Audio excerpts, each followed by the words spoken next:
All right, Shalom. I want to start off by giving all praises, honor, and glory to Yahweh, Ba'ashem Yahushai, Ba'ashem Herbert Kakadash. Double honors to the apostles and elders of Great Millstone. Peace and salutations to the hopeful elect. And I came across this video on YouTube and it's dealing with the doomsday bunkers for the super rich. So I'm going to play majority of this video and then I'm going to go into some scriptures all throughout the video. So I'll be pausing it and then grabbing scriptures as I go along. And Lord willing, may this lesson be edifying. So without further ado, let's start the video.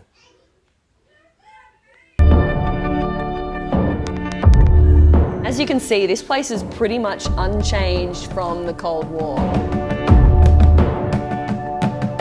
This is a converted missile silo. How much can this place withstand? It was engineered to withstand a 10 kiloton nuclear warhead.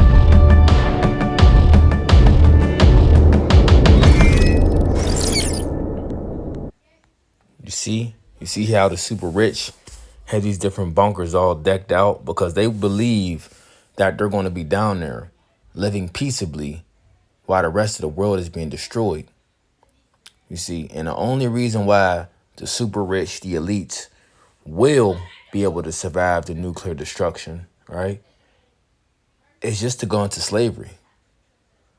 But then the Lord has, particular individuals, I don't know who they are per se, whereof they're going to go to try to hide in the bunkers, and they're going to try to hide in the heavens in their different, crafts or whatnot.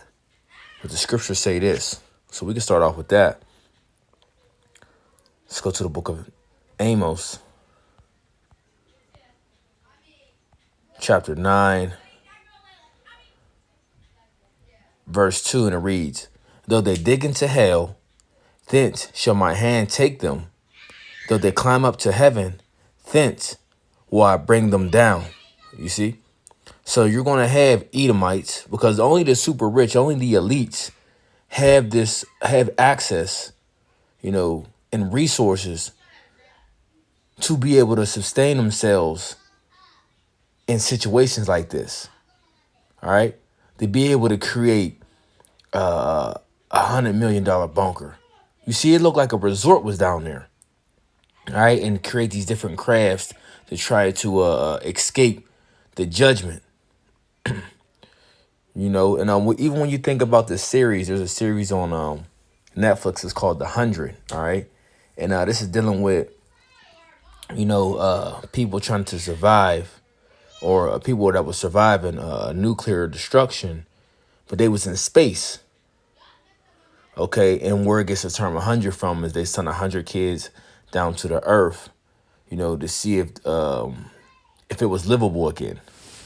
Okay, but it just shows you throughout these different movies, different series, that E is finding ways to try to escape his judgment. All right, and that he's doing it by any means necessary. All right, but Amos 9 verse 2 again, it says, "Though they dig into hell, thence shall my hand take them. Though they climb up to heaven, thence I will bring them down." All right. So wherever you may be, and the Lord want to get you, and He wants something to happen to you, that's just what it is. All right. The hell is representing the ground, right? The heavens is representing, in the sky. Let's continue on.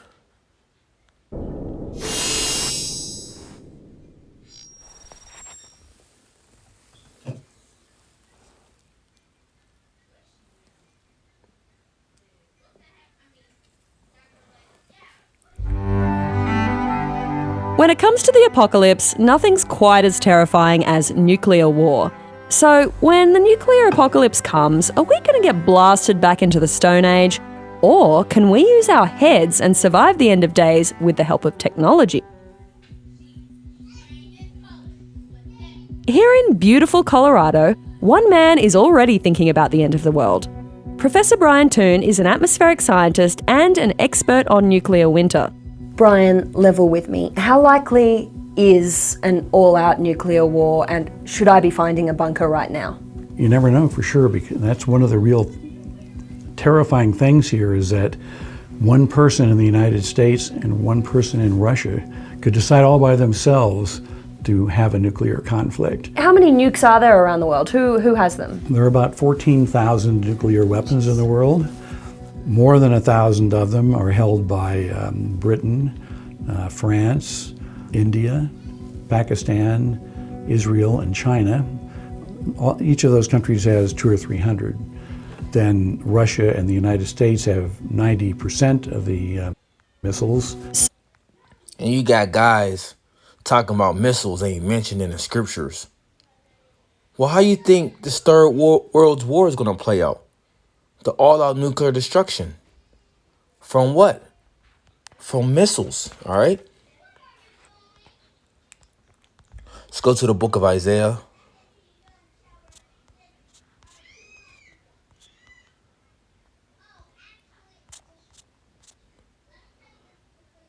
Chapter 54, verse 16. Behold, I have created the smith that bloweth the coals in the fire, and that bringeth forth an instrument for his work. And I have created the waster to destroy. All right. So what is a smith? If you know anything about a blacksmith, it is a person that deals with weaponry. Right. Create weaponry. And the Lord put it on the spirit of these Edomites and dealing with the German scientists. What? To split the atoms and create nuclear weaponry. And this nuclear weaponry was prophesied about of this third world war. Let's get and I got so many scriptures coming to my mind. So I try to take my time. Malachi 4 verse 1. How is this world going to be purged? Okay, how is the earth going to be cleansed? Now we know the Lord made the covenant already and set the bow in the sky, which is the rainbow, that he wouldn't flood the earth no more. But now it's going to be by what? By fire. Right? It's the book of Malachi 4 verse 1. For behold, the day cometh that shall burn as an oven, and all the proud, yea, and all that do wickedly shall be stubble. And the day that cometh shall burn them up, saith the Lord of hosts, that it shall leave neither root nor branch. Okay? So within this thermonuclear destruction, it's going to burn everything up. It's going to burn everything. Scripture talks about how it shall burn with fervent heat. It's in the book of 2 Peter, if I'm not mistaken.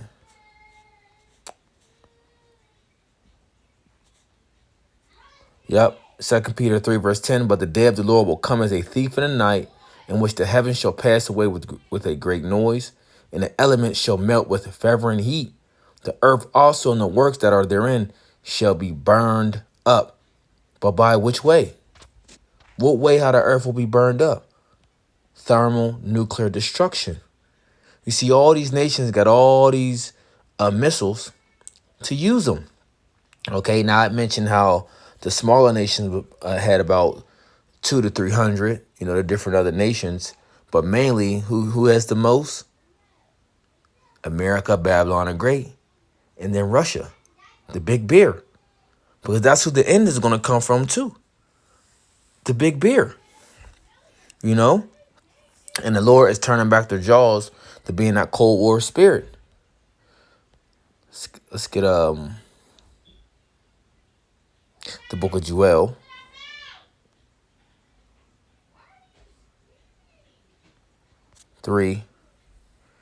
Book of Joel, chapter 3, verse 9, it says, proclaim ye this among the Gentiles, prepare war, wake up the mighty men, let all the men of war draw near, let them up.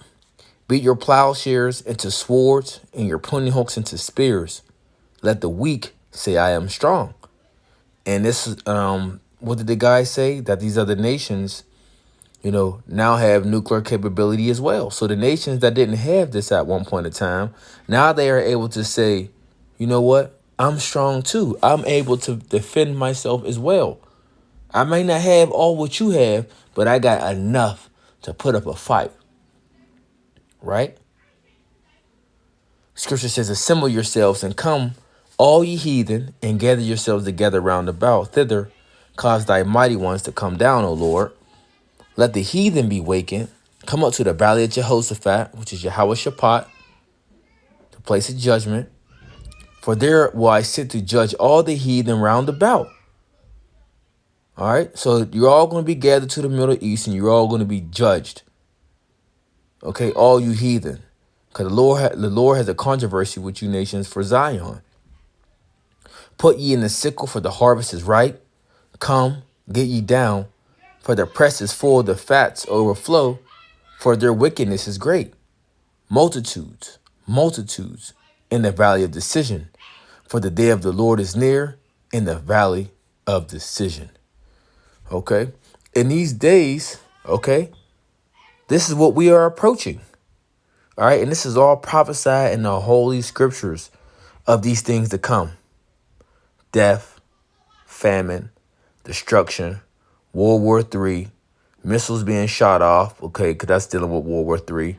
You know, the RFID chip, which is the mark of the beast. Esau, you know, about to show his horns, being the devil, and come down with great wrath, right? Against the children of Israel, first and foremost, and everyone else. All these things are prophesied in the scriptures. And the scriptures forewarn us, and the scriptures tell us what to do. All right? The scriptures don't tell us to, it doesn't tell us to gather ourselves together and make our own army to fight against this devil, or try to build black wealth or doomsday prep. The scriptures don't tell us these type of things. And no, I'm not saying, I'm not saying if you have a little extra money, get some things, that you may be able to feed your family, and be able to survive as long as you can before you go on a pilgrimage and things like that. No, you know what I'm saying? I'm not saying that, but I'm saying be able to, buying all this land and creating all the Israelite communities and buying an Israelite bunker camp. Man, the Lord, no, man, we're not doing all that. You see? So let's get see what I got. Oh yeah, right. Since we was talking about Russia, that bear. I really want to read this real fast. The Book of Revelation. Let's see, I can't think of it at the moment.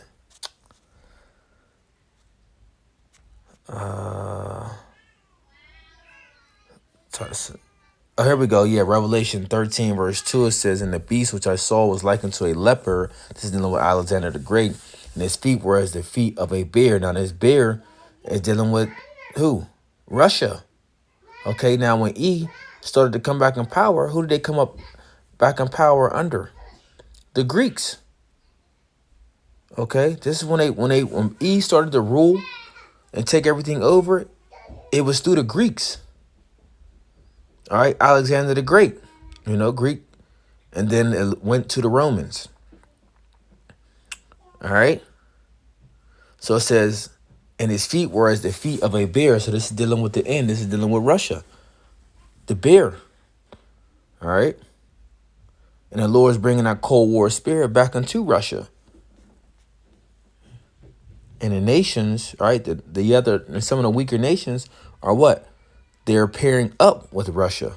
And that's in the scriptures.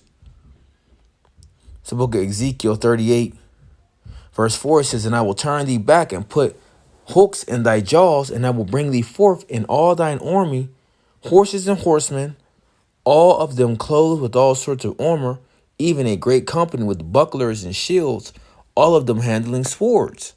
Persia, Ethiopia, and Libya with them, all of them with shield and helmet. Gomer and all his bands, the house of Togarmah of the north quarters and all his bands, and many people with thee. Be thou prepared and prepare thyself, thou and all thy company that are assembled unto thee, and be thou a guard unto them." So Russia is a guard unto these other nations. When you're dealing with Persia, who is that dealing with? Iran. All right, that's dealing with Iran. Iran is the modern day Persians. So the Russians are a guard into a lot of these smaller countries. and they're supplying them with some of their military weaponry or weaponry, Salakia, weaponry. As you see, Russia and the U.S. have 90% of the missiles. So Russia has enough to feed their allies as well. All right, so let's continue. So the lesson is everyone has nukes now, but what exactly happens when these bombs go off? If you're knocking over concrete buildings, you're going to blow people to pieces. So there's a range of going out from distance in which you die from the blast wave tearing you to pieces, the radiation burning you up, the light wave burning you or catching you on fire. What happens when day one, a week later, a year later, what are we looking at? Well, when a nuclear weapon explodes, it sends out a burst of light. It's like bringing a piece of the sun, which is That mushroom cloud. That mushroom cloud. Where do we get that? And Salaki, I keep pausing it on you, man, because this is definitely a good video. Book of Isaiah 34, verse 4 says, "And all the hosts of heaven shall be dissolved, and the heavens shall be rolled together as a scroll, and all their hosts shall fall down, as a leaf falleth off the vine, and as a fallen fig from the fig tree." Right? So this is talking about that mushroom cloud. The heavens shall be rolled together as a scroll. Look at that. That's a mushroom cloud. You see, the scriptures are beautiful, man. The scriptures are the only book. The Bible is the only book that tells us what's going on and what to do. There's nuclear explosions happening down to the earth. And that burst of light catches everything around it on fire. That fire sends huge amounts of smoke into the stratosphere. But because it doesn't rain up there, it takes years for that smoke to clear, creating a nuclear winter. Blocks sunlight from reaching the ground, which of course makes it cool off. It gets cold. It's lucky. I gotta hit these precepts, man. The book of Zephaniah, chapter 1, verse 14, it says, "The great day of the Lord is near. It is near and hasteth greatly. Even the voice of the day of the Lord. The mighty man shall cry there bitterly. That day is a day of wrath, a day of trouble and distress, a day of wasteness and desolation, a day of darkness and gloominess, a day of clouds and thick darkness." Check out what he just said. Let's roll back a couple seconds. Down to the earth. And that burst of light catches everything around it on fire. That fire sends huge amounts of smoke into the stratosphere. But because it doesn't rain up there, it takes years for that smoke to clear, creating a nuclear winter. Blocks sunlight from reaching the ground, which of course makes it cool off. It gets cold at the ground. And people expect that about 90% of the global population will die from starvation because there won't be anything to eat. The more I thought about nuclear winter, the more terrified I became. I needed a plan to survive the nuclear apocalypse before the world went to hell. So where do you go when you want to get off the grid? Kansas. Here in the heartland of rural Kansas, one man is offering millionaire preppers a high-tech way to avoid the apocalypse. Welcome to the Survival Condo. This former Cold War missile silo is now a luxury bunker built for the super rich. Going off the grid no longer means giving up a lavish lifestyle. Think of it kind of like cribs in camo. From the outside, the security cameras, armoured guard, and 8-ton steel doors are the only sign you're entering a top-secret facility. In fact, this place is so top secret, I can't even tell you where it is. I'm here to meet the man behind the condo, Larry Hall, who's going to give me a full tour. So Claire, those doors that we just came in through weigh 8 tons each. So they're 16,000 pounds. They're armored steel filled with concrete. So you definitely hear that safety bang when the door closes. Inside, this 54,000 square foot complex boasts everything you could need to live through the end of days. Okay, let's go down and show you what's underground. Okay.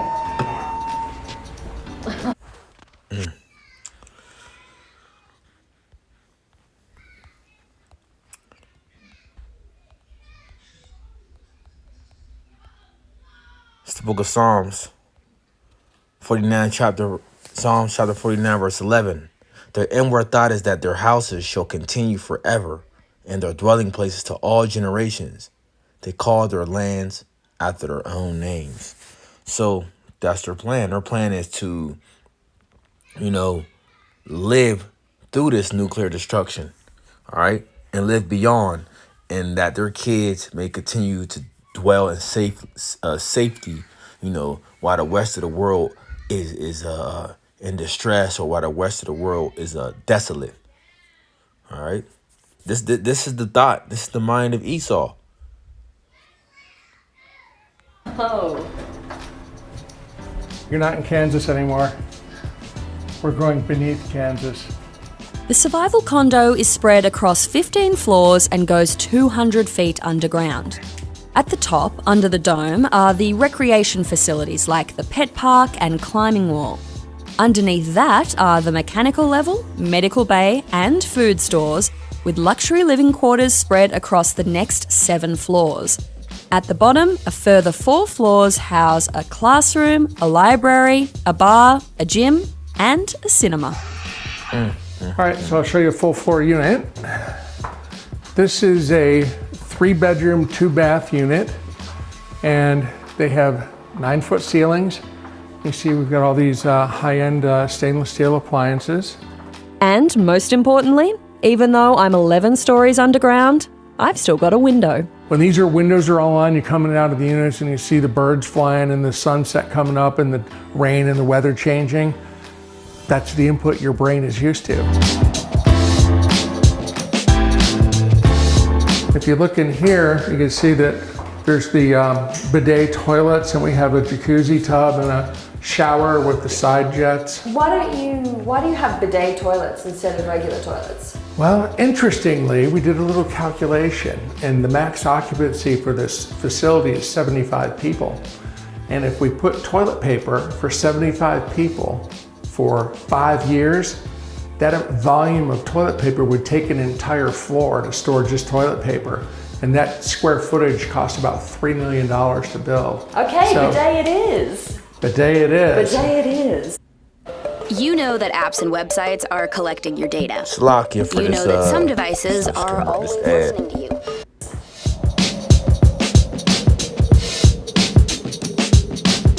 Pretty comfy. These are good mattresses.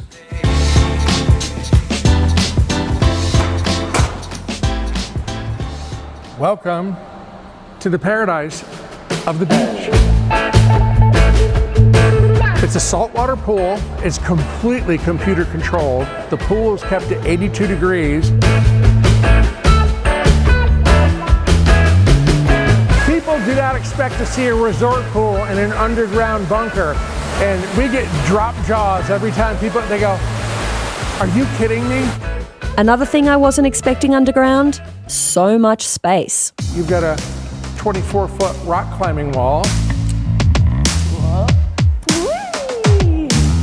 This is a fun room. This is an indoor shooting range. You can come down here and shoot everything from handguns up to .308 caliber sniper rifles in here. So under proper supervision. Of course. So we have properly trained people.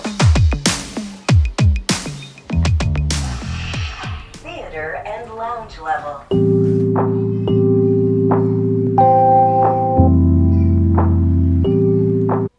So you see how Eve's plan is to live lavishly while the world is under fire. But hey, what you expect? This is Eve for you. So you can go check this out yourself. Just from CNET. They got probably some pretty decent things on our channel. I'm gonna probably go check out, Lord willing. But just type in "Inside the Doomsday Bunker" for the super rich. Go check this video out for yourself. But I just wanted to touch on some things through the spirit and I'm gonna continue to watch the video, Lord willing, watch the rest of it. I'm just watching the first little bit. The Spirit jumped on me to do a quick lesson, and Lord willing, I hope it may be edifying. So until then, till I do another lesson. Oh, yeah, you see it. You see it. Texas maker underground survival uncles. You see it. So they got all types of stuff. So, Lord willing, hope this lesson was edifying. Go check this video out yourself. And until next time, I want to say shalom.